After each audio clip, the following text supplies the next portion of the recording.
అసలైన అన్నదమ్ములు. చిలుకలపాలెం అనే ఊళ్ళో రామయ్య, కృష్ణయ్య అనే అన్నదమ్ములుండేవారు. ఒకరంటే ఒకరికి అమితమైన ప్రేమ. పెద్దయ్యేదాకా ఒక్కచోటే పెరిగారు.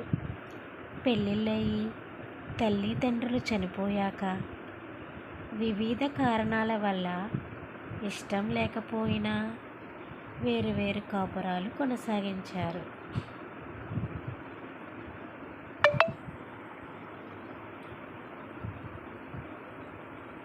వేరువేరు కాపురాలు పెట్టుకున్నారు, కొనసాగించారు కూడా.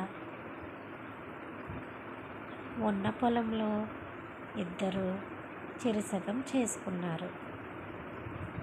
చెరిసగం పంచుకొని వ్యవసాయం చేయడం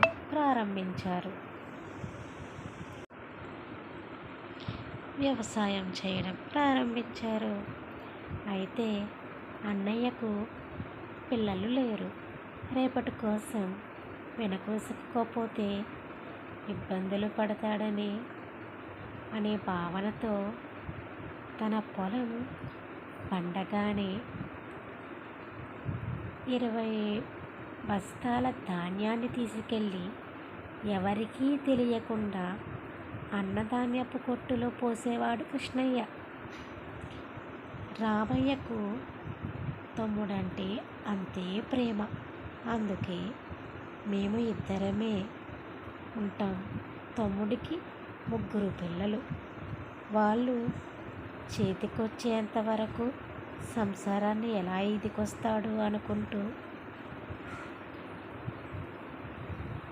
తన పంటలోంచి 20 బస్తాల వడ్లను తీసుకెళ్ళి ఎవరూ చూడని సమయంలో అన్నగుమ్మిలో పోసేవాడు. అలా ఏళ్ళు గడిచాయి. ఒకరోజు ఒకరి ధాన్యపు కొట్టులో ఒకరు ధాన్యం పోయబోతూ ఎదురుపడ్డారు. భలే విచిత్రం జరుగుతుంది కదండి.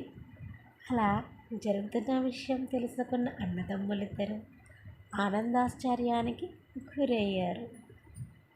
తన తమ్ముడి గొప్పతనం గురించి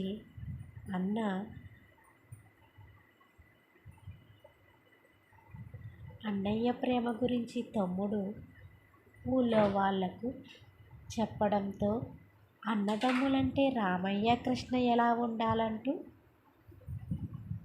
అని చెప్పుకునేవారు ఊళ్ళో వాళ్ళంతా. ఈ కథ గొప్పతనం అన్నదమ్ముల ఐకమత్యం.